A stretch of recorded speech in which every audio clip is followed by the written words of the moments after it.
So I'm going to expound upon this. Obviously, I'm very tired. So I'm just kind of like waking up from too much Benadryl and days on end. But I have found conclusive proof, conclusive evidence. Is it submittable on a larger scale? That is it scientifically brandable? No, it's not. Do you really think that the way out would be something that you could put in a scientific registry with empirical data and proofs? Do you really think that this on running experiment of sorts, you have to get away from a fantastical thought process and get more practical, pragmatic, empirical? That is, why would anything be any different? Okay, so this challenges even our so-called pure state, that we would be living in this fantasy realm placed under a small amount of agony, right? That basically, when I said suicide door on that last transmission, what I'm referring to is a safety mechanism, a safety latch, where um, the initiate, the one who's raped, molested, forced labored into this dictatorial state of matter, transmutation of matter into LLM and gematria of confined geometrical space, right?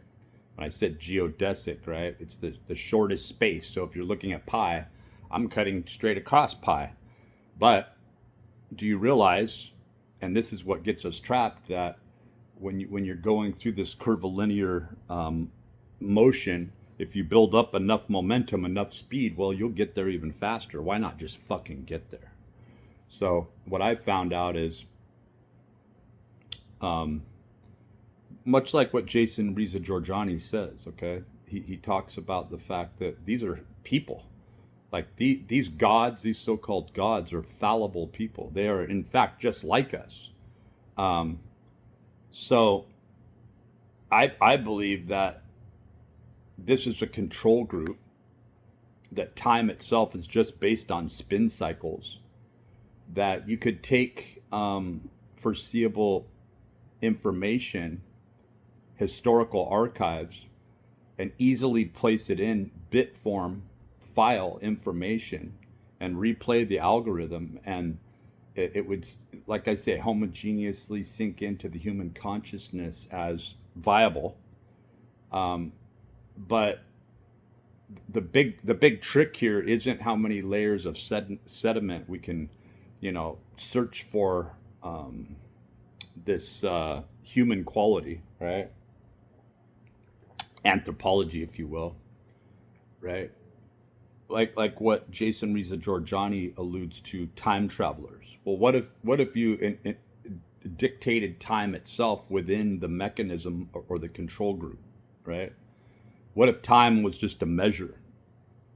So, what I've found, what broke me out, and what caused, so what did they do? They come after me with what looks like a Scientology headed, um, under the guise of Mormonism, Masonry, um, and outright magic, right?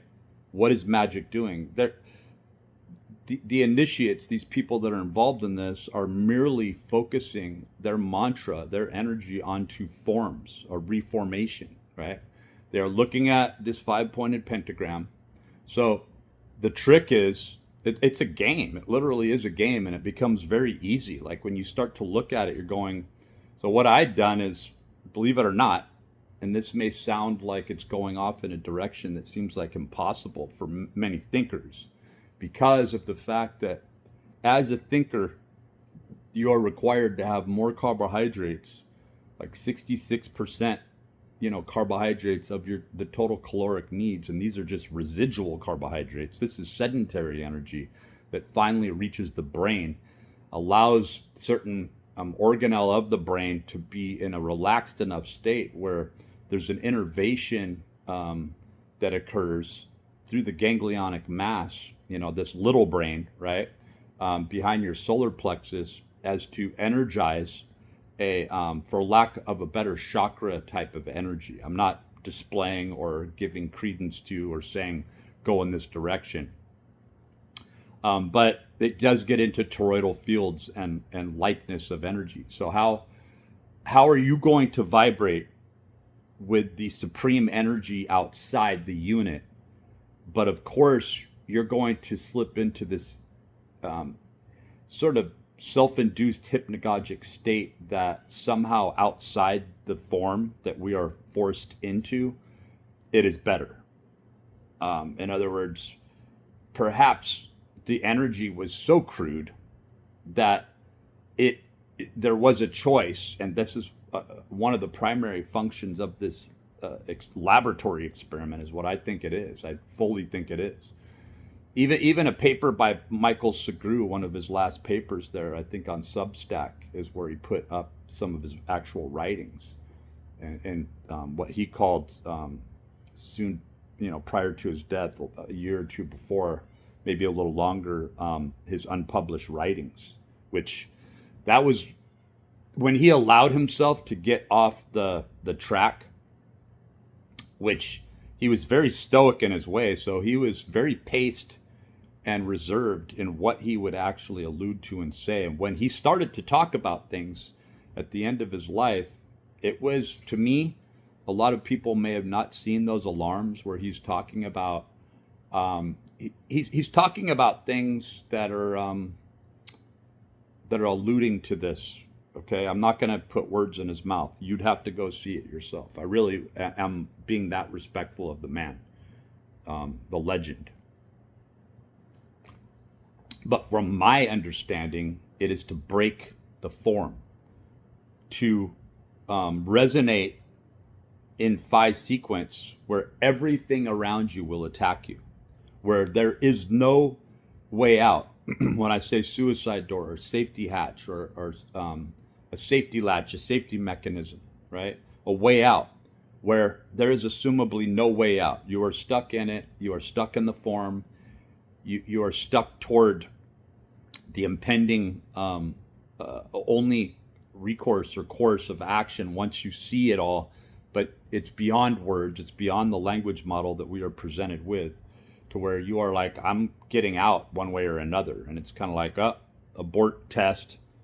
Maybe you're sent right back through. Maybe you're sent through with certain modifications because they got enough information from your persona, character, or xeno or anthrobot shape as to electrify the form and see, what does it do now? What does it do now? What does it do now? So there's a phi or phi resonance that occurs through the Fibonacci sequence, through the golden mean, through the perfected code. I'm not saying that this is all encompassing perfection. There's a heavy filtration process with what is allowed into the field, the operating field. Obviously, this is a very filtered and sort of almost denatured form, a laboratory form of existence and occurrence, right? But I had fasted on nothing but protein powder. I had stoically pressed forward to where when you're in line with this, you're in line with people like Marcus Aurelius. When you're going for months and then years through time signature, walking 10, 20 miles a day, fasting on nothing but protein powder. Your form follows function, function into form. You get out a tape measure when you finally see the requirement or the hubris, but really what it is you run out of resources, and are you going to die on that hill? So you relent, you start to conform, and you get out that tape measure and you start to see, am I resembling this Adonis index? And then you notice, yes, I am so close to this Adonis index, from my wrist measurement to my waist to my chest, that form follows function, function into form, that outside temerity, outside hubris, but with the healthiest ego, where you're just doing. It's the outlook. This is your plight. This is the station that you were put in. You are identifying the station, and all you really can do is resonate that fear phi Fibonacci sequence, that you are no longer vibrating or resonating with anything within the localized field. That is to say that those nodes of connection are connected to the ibex or the mountain goat, right? And the ram's horns and all the things that are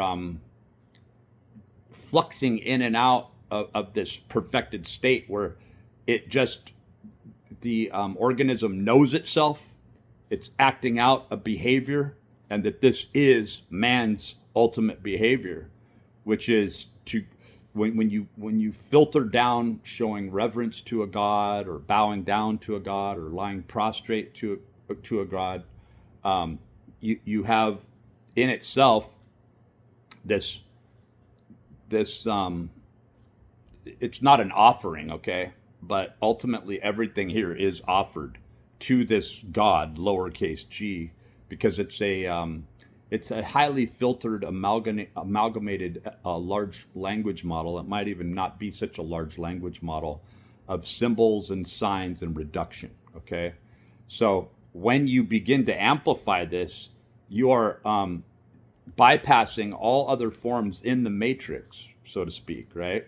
And you are connecting with all those expressions of the higher mind or the higher self in perfection.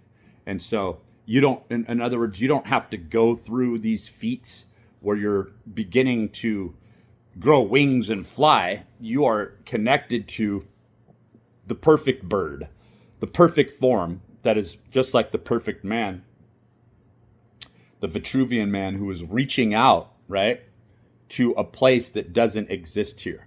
And in an ultimate sense, that's what any control group would be looking for, is ongoing states of immortality, as to say that how do we hack into this energetics, right? These energetics, like the assumption that they've done everything else. They've got 0 point energy. They've got pretty much what we would consider from a material perspective, all the ability to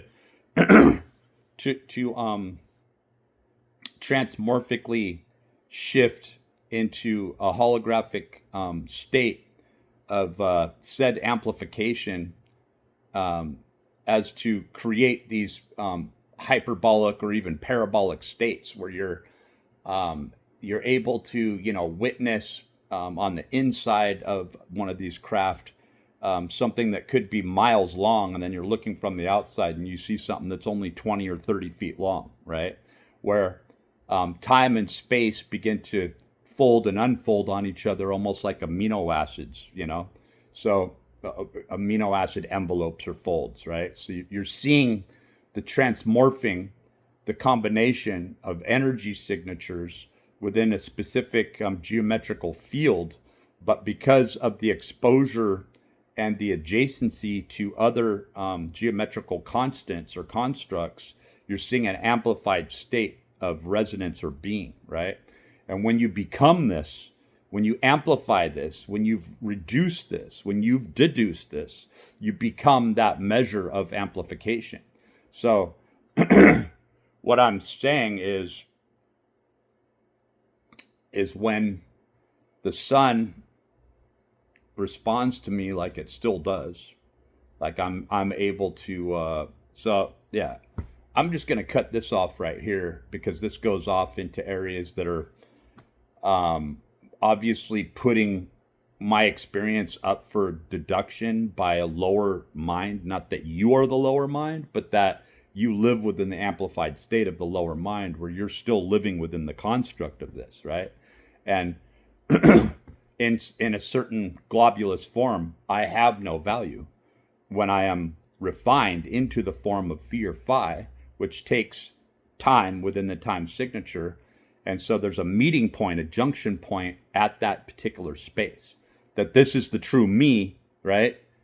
And it gets into such areas of abstraction, but as to say and not complicate the issue is that certain people try to achieve this, approach this by way of machina, by way of the process in acquisition, as to say this is the closest to perfection that I've ever seen, which is the way the male mind operates in its deductive process of rational scope of thought. In other words, the cogito, right?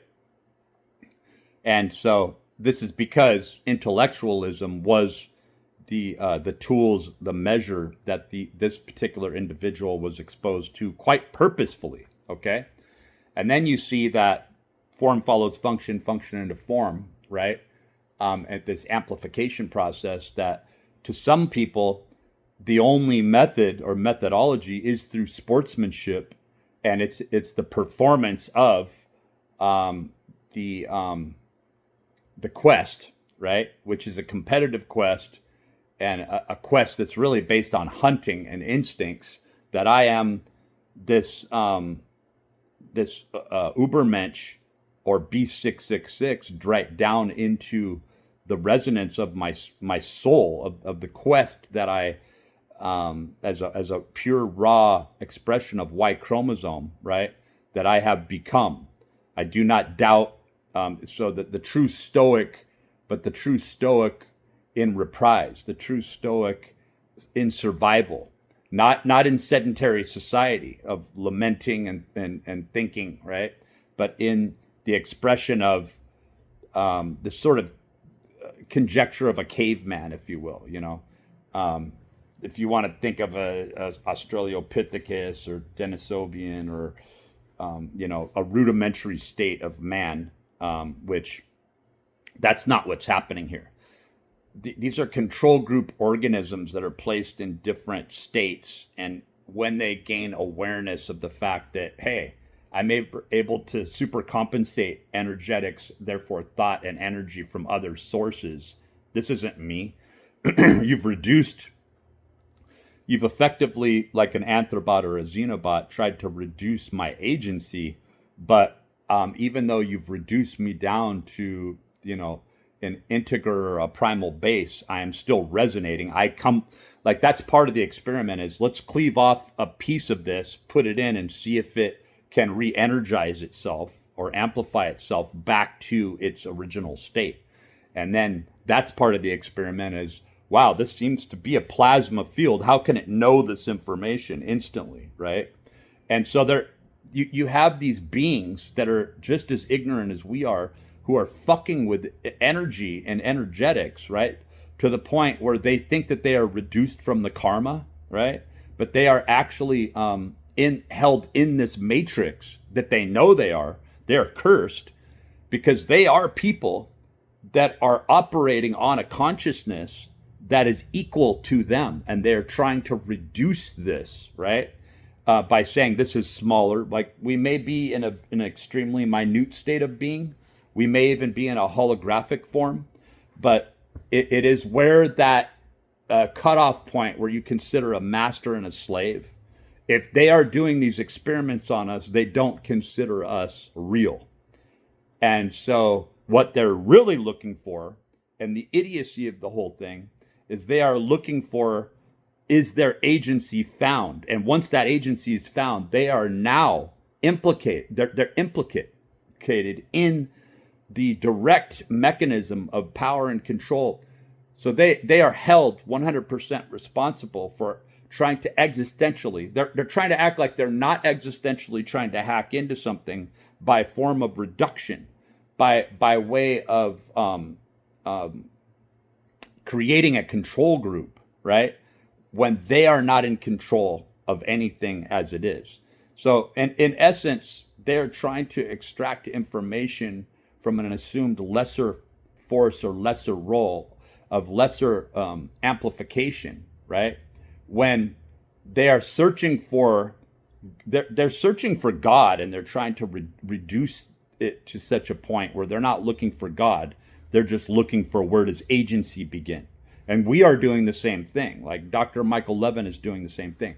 To say that we are going to invariably use this electromagnetic field to be able to create exotic matter or material to be able to reform and reshape and put this into a capitalistic meritocratic system that we can sell this as an operational device.